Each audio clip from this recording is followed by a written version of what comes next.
ವಾಸುದೇವನಾಗಿದ್ದಾಗ ಈ ಮೂಡಿಲ್ಲಾಯ ಎಂಬತಕ್ಕಂತಹ ವ್ಯಕ್ತಿಯಿಂದ ಒಂದು ಸಹಾಯವನ್ನು ಪಡೆದಿದ್ದಾರೆ.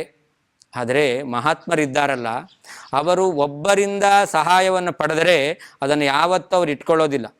ತಾವು ಪಡೆದ ಸಹಾಯಕ್ಕೆ ಇಮ್ಮಡಿಯಾಗಿ ಮುಮ್ಮಡಿಯಾಗಿ ಅವರು ಕೊಡ್ತಾರೆ ಅಂತ. ಅವರು ಕೊಟ್ಟದ್ದು ಗೋವನ್ನು, ಮೂಡಿಲ್ಲಾಯರು ಕೊಟ್ಟದ್ದು ಗೋವನ್ನು, ಇವರು ಕೂಡ ತಿರುಗಿಸಿ ಗೋವನ್ನೇ ಕೊಟ್ಟಿದ್ದಾರೆ. ಆ ಗೋವು ಎಂಬತಕ್ಕಂಥದ್ದು ಕೆಲವು ಕಾಲ ಮಾತ್ರ ಇರತಕ್ಕಂಥದ್ದು. ಆದರೆ ಇವರು ಕೊಟ್ಟಂತಹ ಗೋ ಅಂತಂದರೆ ಶಾಸ್ತ್ರಜ್ಞಾನ ಅಂತ ಅರ್ಥ. ಆ ಮಧ್ವಾಚಾರ್ಯರು ವಾಸುದೇವ ಕೊಟ್ಟಂತಹ ಏನು ತತ್ವಜ್ಞಾನ ಇದೆಯಲ್ಲ, ಅದು ಕೇವಲ ಒಂದು ಜನ್ಮಕ್ಕೆ ಸೀಮಿತವಾದದ್ದಲ್ಲ. ಜನ್ಮ ಜನ್ಮಾಂತರಗಳಲ್ಲಿ ಮೋಕ್ಷದಲ್ಲಿಯೂ ಕೂಡ ಶಾಶ್ವತವಾಗಿ ಇರತಕ್ಕಂತಹ ಜ್ಞಾನವನ್ನು ಕರುಣಿಸಿದ್ದಾರೆ.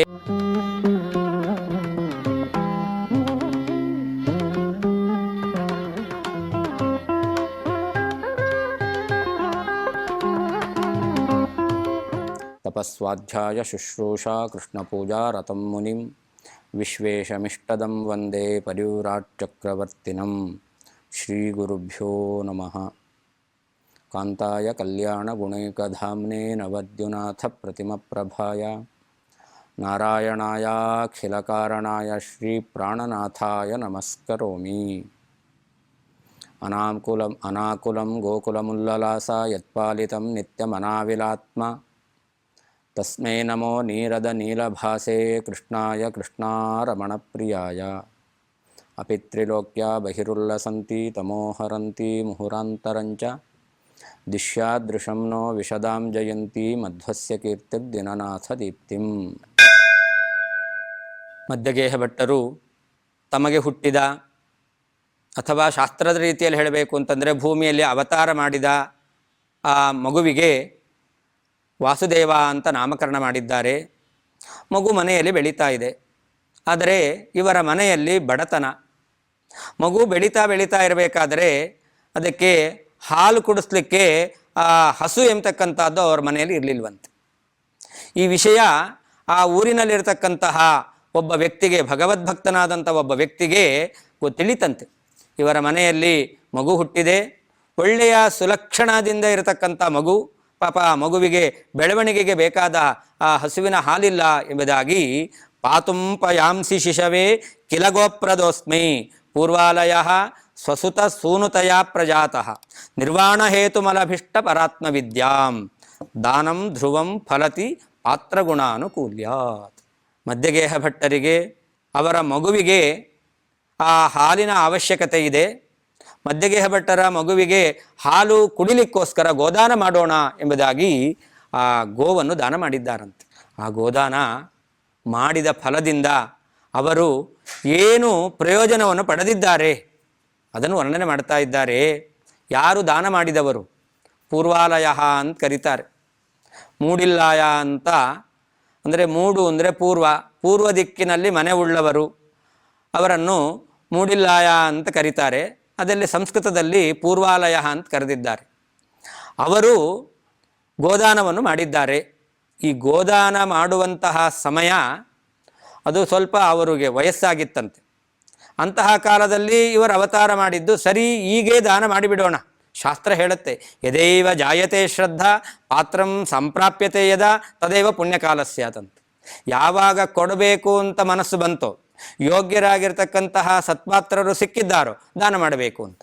ಹಾಗೆ ಈ ಮೂಡಿಲ್ಲಾಯರು ಕೂಡ ಈ ಮಗುವಿಗೆ ನಾನು ದಾನ ಮಾಡಿದರೆ, ಆ ಹಸುವಿನ ದಾನ ಮಾಡಿ ಹಾಲನ್ನು ಕುಡಿಲಿಕ್ಕೆ ಅವಕಾಶ ಮಾಡಿಕೊಟ್ರೆ ನನಗೆ ವಿಶೇಷವಾದ ಪುಣ್ಯ ಬರುತ್ತೆ ಅಂತ. ಯಾಕೆ? ಆ ಮಧ್ಯಗೇಹ ಭಟ್ಟರು ಅಷ್ಟೂ ವೈದಿಕ ಬ್ರಾಹ್ಮಣರು ಅಂದ ಅವರಿಗೆ ಕೊಟ್ಟದ್ರಿಂದ ಪುಣ್ಯ ಬರುತ್ತೆ ಅಂತ ಯೋಚನೆ ಮಾಡಿ ದಾನ ಮಾಡಿದ್ದಾರೆ. ಅದರಿಂದ ಅವರು ಬೇಗ ದೇಹತ್ಯಾಗ ಮಾಡಿ ಅನಂತರ ತಮ್ಮ ಮಗನಾಗಿ ಹುಟ್ಟಿದ್ದಾರಂತೆ. ಅಪಾರ್ಥ ಮಾಡಿಕೊಳ್ಳಬಾರದು, ಗೋದಾನ ಮಾಡಿದ್ರೆ ಬೇಗ ಸಾಯ್ತಾರೆ ಅಂತ. ಯಾಕೆ? ಇಲ್ಲಿ ಆ ಮೂಡಿಲ್ಲಾಯರು ಗೋದಾನ ಮಾಡಿದ್ರು. ಗೋದಾನ ಮಾಡಿದಾಗ ಬೇಗ ದೇಹತ್ಯಾಗ ಮಾಡಿ ಅವರು ಪುನಃ ಹುಟ್ಟಿದ್ದಾರೆ ಅಂತ. ಹಾಗಾದರೆ ನಾವೇನಾದರೂ ಸತ್ಕರ್ಮ ಮಾಡಿದ್ರೆ ಬೇಗ ಸಾಯ್ತೇವೆ ಅಂತ ವಿಪರೀತವಾಗಿ ಅರ್ಥ ತಿಳ್ಕೊಳ್ಬಾರದು. ಆ ಮೂಡಿಲ್ಲಾಯರಿಗೆ ಒಂದು ಅಪೇಕ್ಷೆ ಇತ್ತು, ತತ್ವಜ್ಞಾನವನ್ನು ಪಡೆಯಬೇಕು ಅಂತ ಅವರು ತುಂಬ ಹಂಬಲಿಸ್ತಾ ಇದ್ದರು. ಅದರಿಂದ ಅವರಿಗೆ ಆ ತತ್ವಜ್ಞಾನ ಪಡಿಬೇಕು ಎಂಬತಕ್ಕಂತಹ ಏನು ಹಂಬಲ ಇತ್ತು, ಅತಿಯಾದ ಆಸೆ ಇತ್ತು, ಆ ತತ್ವಜ್ಞಾನವನ್ನು ಪಡೆಯಲಿಕ್ಕೆ ಈ ಗೋದಾನ ಎಂಬತಕ್ಕಂಥದ್ದು ಕಾರಣ ಆಯ್ತಂತೆ. ಅದನ್ನು ವರ್ಣನೆ ಮಾಡ್ತಾರೆ ನಾರಾಯಣ ಪಂಡಿತಾಚಾರ್ಯರು. ಅವರು ಸ್ವಸುತ ಸೂನುತಯ ಪ್ರಜಾತಃ, ದೇಹತ್ಯಾಗವನ್ನು ಮಾಡಿ ತಮ್ಮ ಮಗನಾಗಿ ಹುಟ್ಟಿ ಆಚಾರ್ಯರ ಎಲ್ಲ ಶಾಸ್ತ್ರಗಳನ್ನು ಕೂಡ ಆಚಾರ್ಯರ ಮುಖದಿಂದಲೇ ಶ್ರವಣ ಮಾಡಿದ್ದಾರಂತೆ. ಹೀಗೆ ಆಚಾರ್ಯರ ಮುಖದಿಂದಲೇ ಆಚಾರ್ಯರ ಶಾಸ್ತ್ರವನ್ನು ಶ್ರವಣ ಮಾಡತಕ್ಕಂತಹ ಆ ಒಂದು ಸೌಭಾಗ್ಯ ಅವರಿಗೆ ಒದಗಿ ಬಂತು. ಅಷ್ಟೇ ಅಲ್ಲ, ಅವರು ಆ ತತ್ವಜ್ಞಾನವನ್ನು ಪಡೆದು ಮುಂದೆ ಮೋಕ್ಷವನ್ನೇ ಪಡೆದಿದ್ದಾರಂತೆ. ನಾರಾಯಣ ಪಂಡಿತಾಚಾರ್ಯ ಒಂದು ಮಾತು ಹೇಳ್ತಾರೆ, ದಾನಂ ಧ್ರುವಂ ಫಲತಿ ಪಾತ್ರಗುಣಾನುಕೂಲ್ಯಾತ್. ಕೃಷ್ಣ ಪರಮಾತ್ಮ ಭಗವದ್ಗೀತೆಯಲ್ಲಿ ಹೇಳಿದ್ದಾನೆ, ದೇಶೇ ಕಾಲೇ ಚ ಪಾತ್ರೇ ಚ ತದ್ದಾನಂ ಸಾತ್ವಿಕಂ ಸ್ಮೃತಂ ಅಂತ. ದಾನ ಮಾಡಬೇಕು. ಯಾರಿಗೆ ದಾನ ಮಾಡಬೇಕು? ಸತ್ಪಾತ್ರರಿಗೆ ದಾನವನ್ನು ಮಾಡಬೇಕು. ದಾನ ಮಾಡಬೇಕಾದರೆ ಶಾಸ್ತ್ರದಲ್ಲಿ ಹೇಳುತ್ತೆ, ಯಾರು ಕುಟುಂಬಿಯಾಗಿದ್ದಾನೋ, ಯಾರು ದರಿದ್ರನಾಗಿದ್ದಾನೋ, ಆ ದರಿದ್ರನಾದವನಿಗೆ ಯಾವ ವಸ್ತುವಿನ ಅವಶ್ಯಕತೆ ಇದೆಯೋ ಅದನ್ನು ನೋಡಿ ನಾವು ದಾನ ಮಾಡಬೇಕು ಅಂತ. ಮಧ್ಯಗೇಹ ಭಟ್ಟರು ಒಳ್ಳೆಯ ಸತ್ಪಾತ್ರರು. ಅವರಿಗೆ ಹುಟ್ಟಿರುವಂತಹ ಮಗುವಂತೂ ಅಷ್ಟು ಉತ್ತಮವಾಗಿರ್ತಕ್ಕಂಥ ಗುಣಸಂಪನ್ನನಾಗಿರ್ತಕ್ಕಂಥ ವ್ಯಕ್ತಿಯನ್ನು ಕಾಣಲಿಕ್ಕೆ ಸಾಧ್ಯ ಇಲ್ಲ. ಅಂತಹ ವ್ಯಕ್ತಿಗೆ ದಾನ ಮಾಡಿರ್ತಕ್ಕಂಥದ್ದು.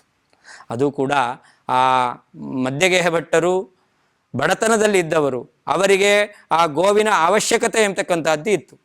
ಹೀಗೆ ಅವಶ್ಯಕತೆ ಇರುವ ಸತ್ಪಾತ್ರರಿಗೆ ಯೋಗ್ಯವಾದ ಕಾಲದಲ್ಲಿ ದಾನ ಮಾಡಿದ್ದರಿಂದ ಅವರು ಉತ್ತಮವಾದ ಬ್ರಾಹ್ಮಣ ಜನ್ಮವನ್ನೇ ಪಡೆದು ತತ್ವಜ್ಞಾನವನ್ನು ಹೊಂದಿ ಆಚಾರ್ಯರ ಅನುಗ್ರಹದಿಂದ ಮೋಕ್ಷದ ದಾರಿಯನ್ನು ಕಂಡುಕೊಂಡಿದ್ದಾರೆ ಎಂಬುದಾಗಿ ದಾನ ಇಂತಹ ಉತ್ತಮವಾದ ಫಲವನ್ನು ಕೊಟ್ಟಿದೆ ಅಂತ. ನಾವು ಕೂಡ ದಾನ ಮಾಡಬೇಕಾದರೆ ಯೋಗ್ಯರಾದ ವ್ಯಕ್ತಿಗಳಿಗೆ ಯೋಗ್ಯವಾದ ವಸ್ತುವನ್ನು ದಾನ ಮಾಡಬೇಕು ಅಂತ. ಯಾರಿಗೆ ಯಾವ ವಸ್ತುವಿನಿಂದ ಉಪಯೋಗ ಇದೆ ನೋಡಿ ಅದನ್ನು ನಾವು ದಾನ ಮಾಡಬೇಕು ಅಂತ. ಹೀಗೆ ಆ ದಾನ ಎಂಬತಕ್ಕಂಥದ್ದು ಉತ್ತಮರಿಗೆ ಮಾಡಿದ್ರೆ ಉತ್ತಮ ಫಲ, ಮಧ್ಯಮರಿಗೆ ಮಾಡಿದ್ರೆ ಮಧ್ಯಮ ಫಲ ಎಂಬತಕ್ಕಂಥದ್ದು, ಅಧಮರಿಗೆ ಮಾಡಿದ್ರೆ ಫಲಪ್ರಾಪ್ತಿಯೇ ಇಲ್ಲ ಅಂತ.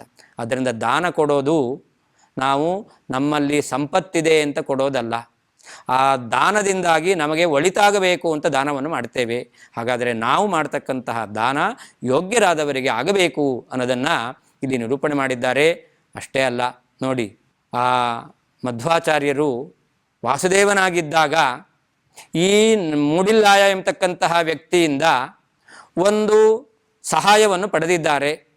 ಆದರೆ ಮಹಾತ್ಮರಿದ್ದಾರಲ್ಲ, ಅವರು ಒಬ್ಬರಿಂದ ಸಹಾಯವನ್ನು ಪಡೆದರೆ ಅದನ್ನು ಯಾವತ್ತೂ ಅವರು ಇಟ್ಕೊಳ್ಳೋದಿಲ್ಲ.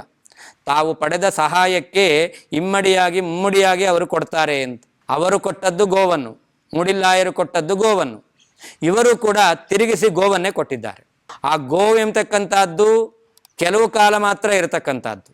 ಆದರೆ ಇವರು ಕೊಟ್ಟಂತಹ ಗೋ ಅಂತಂದರೆ ಶಾಸ್ತ್ರಜ್ಞಾನ ಅಂತ ಅರ್ಥ.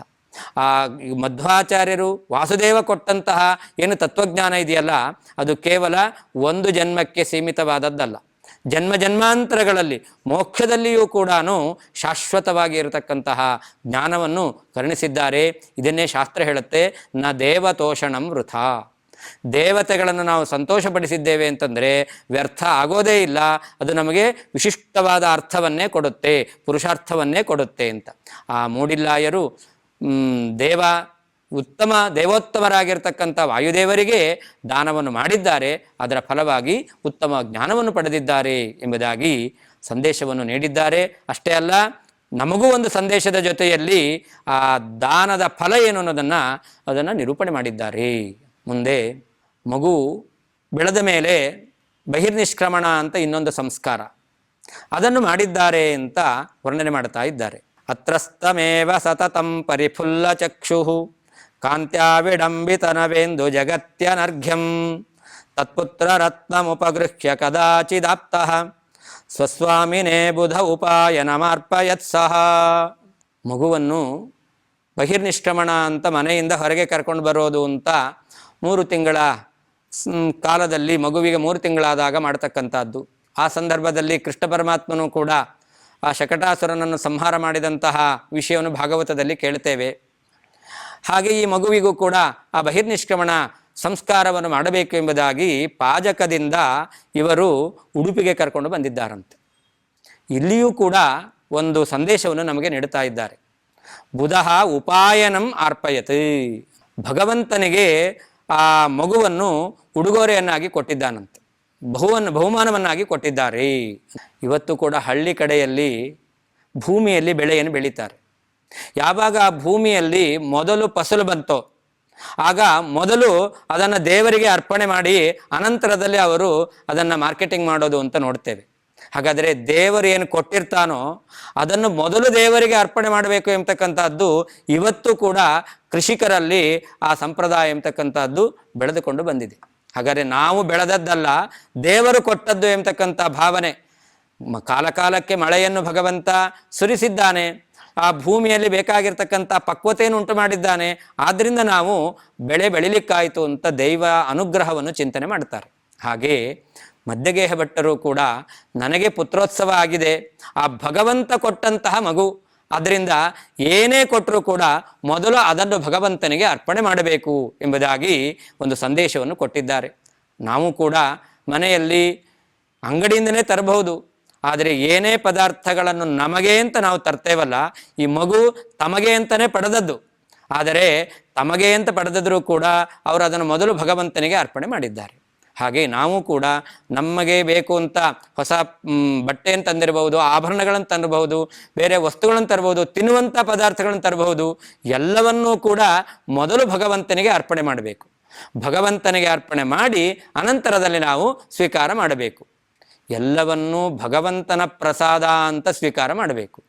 ಯಾವುದನ್ನು ಭಗವಂತ ಕೊಟ್ಟಂತಹ ಪ್ರಸಾದ ಅಂತ ನಾವು ಸ್ವೀಕಾರ ಮಾಡ್ತೇವೋ ಅದರಿಂದ ಯಾವತ್ತೂ ಕೂಡ ನಮಗೆ ಅನರ್ಥ ಪ್ರಾಪ್ತಿ ಆಗೋದಿಲ್ಲ. ಒಂದು ವೇಳೆ ನಮಗೇ ನಾವು ತಂದದ್ದು ಅಂತ ಸ್ವಾರ್ಥಕ್ಕೆ ಭಗವಂತನಿಗೆ ಅರ್ಪಣೆ ಮಾಡದೇನೆ ನಾವು ಉಪಯೋಗ ಮಾಡ್ತೇವೆ ಅಂತಂದರೆ ಅದರಿಂದ ನಮಗೆ ತಿಳಿಯದ ಹಾಗೆ ಮುಂದೆ ಏನಾದರೂ ಒಂದು ಅನರ್ಥವನ್ನು ಅನುಭವಿಸಲಿಕ್ಕೆ ಅವಕಾಶ ಇರುತ್ತೆ. ಇವತ್ತು ಇವರು ಕೊಟ್ಟಂತಹ ಒಂದು ಮುಖ್ಯವಾದ ಸಂದೇಶ, ಮಗುವನ್ನು ಭಗವಂತನಿಗೆ ಅರ್ಪಣೆ ಮಾಡಿದರು ಅಂತ. ಎಷ್ಟು ಜನ ತಮಗೆ ಹುಟ್ಟಿರುವಂತಹ ಮಗುವನ್ನು ಇದು ಭಗವಂತ ಕೊಟ್ಟದ್ದು ಅಂತ ದೇವಸ್ಥಾನಕ್ಕೆ ಕರ್ಕೊಂಡು ಬಂದು ದೇವರಿಗೆ ಅಂತ ಅರ್ಪಣೆ ಮಾಡ್ತಾರೆ. ದೇವರಿಗೆ ಅಂತ ಬಿಟ್ಟು ಹೋಗಬೇಕಾಗಿಲ್ಲ, ನೀನು ಕೊಟ್ಟದ್ದು ಅಂತ ಮನೋಭಾವವನ್ನು ತಂದ್ಕೊಳ್ತಾರೆ. ಯಾರಿಗೂ ಆ ಭಾವನೆ ಬಂದಿರೋದಿಲ್ಲ. ಆದ್ದರಿಂದಲೇ ಆ ಮಕ್ಕಳಿಂದ ಅನೇಕ ವಿಧವಾಗಿರ್ತಕ್ಕಂತಹ ದುಃಖವನ್ನು ಅನುಭವಿಸಬಹುದು. ಆದರೆ ಆ ದೇವರಿಗೆ ಅರ್ಪಣೆ ಮಾಡುವಾಗ ನೀ ಕೊಟ್ಟದ್ದು ನಿನ್ನ ಅನುಗ್ರಹದಿಂದ ಈ ಮಗು ಎಂಬತಕ್ಕಂಥದ್ದು ಅದು ಚೆನ್ನಾಗಿ ಬೆಳೆಯಲಿ ಅಂತ ಭಗವಂತನ ಪ್ರಾರ್ಥನೆ ಮಾಡಿದ್ರೆ ಆ ಮಗುವಿನಿಂದ ಅವರಿಗೆ ಯಾವತ್ತೂ ದುಃಖ ಬರಲಿಕ್ಕೆ ಸಾಧ್ಯವೇ ಇಲ್ಲ, ಅತಿಯಾದ ಆನಂದವೇ ಸಾಧ್ಯ. ಆ ಮಧ್ಯಗೇಹ ಭಟ್ಟರು ಆ ಸಣ್ಣ ಮಗುವನ್ನು ಭಗವಂತನಿಗೆ ಅರ್ಪಣೆ ಮಾಡುವ ಮೂಲಕ ನಮಗೆಲ್ಲ ಸಂದೇಶ ಕೊಟ್ಟಿದ್ದಾರೆ. ಈಶಾವಾಸ್ಯಮಿದಂ ಸರ್ವಂ ಯತ್ಕಿಂಚ ಜಗತ್ಯಾಂ ಜಗತ್ ತೇನ ತ್ಯಕ್ತೇನ ಭುಂಜೀತಾಃ. ಈ ಜಗತ್ತಿನಲ್ಲಿ ಏನೇನಿದೆಯೋ ಅದೆಲ್ಲವೂ ಕೂಡ ಭಗವಂತನ ಸ್ವಾಮ್ಯಕ್ಕೆ ಒಳಪಟ್ಟದ್ದು, ಅವನು ಕೊಟ್ಟದ್ದನ್ನು ಅವನಿಗೆ ಅರ್ಪಣೆ ಮಾಡಿ ಸ್ವೀಕಾರ ಮಾಡಬೇಕು ಎಂಬತಕ್ಕಂತಹ ಸಂದೇಶವನ್ನು ಮಧ್ಯಗೇಹ ಭಟ್ಟರು ಕೊಟ್ಟಿದ್ದಾರೆ ಎಂಬುದಾಗಿ ವರ್ಣನೆ ಮಾಡಿದ್ದಾರೆ. ಹೀಗೆ ಪ್ರತಿಯೊಬ್ಬರೂ ಕೂಡ ಆ ಪರಮಾತ್ಮನ ಅನುಗ್ರಹವನ್ನು ವಿಶೇಷವಾಗಿ ಪಡೆಯಲಿಕ್ಕೋಸ್ಕರ ದೇವರಿಗೆ ಅರ್ಪಣೆ ಮಾಡಬೇಕು. ದೇವರಿಗೆ ಕೊರತೆ ದೇವರಲ್ಲಿ ಇಲ್ಲ ಅಂತಲ್ಲ, ಎಲ್ಲವೂ ದೇವರಲ್ಲಿದೆ. ಆದರೆ ಎಲ್ಲವನ್ನೂ ಹೊಂದಿರುವಂಥ ಪರಮಾತ್ಮನಿಗೆ ನಾವು ಕೃತಜ್ಞತಾ ಭಾವನೆಯಿಂದ ಸಮರ್ಪಣೆ ಮಾಡ್ತೇವಲ್ಲ, ಇದು ಭಗವಂತ ಕೇಳ್ತಕ್ಕಂಥದ್ದು. ವಸ್ತುವನ್ನು ಕೇಳೋದಿಲ್ಲ, ಆ ವಸ್ತುವಿನ ಹಿಂದ್ಗಡೆ ಇರತಕ್ಕಂಥ ಭಾವನೆ ಇದೆಯಲ್ಲ, ಇದನ್ನು ಭಗವಂತ ಸ್ವೀಕಾರ ಮಾಡ್ತಾನೆ. ಅದನ್ನು ಮಧ್ಯಗೇಹ ಭಟ್ಟರು ನಮಗೆ ತಿಳಿಸಿದ್ದಾರೆ ಎಂಬುದಾಗಿ ವರ್ಣನೆ ಮಾಡಿದ್ದಾರೆ.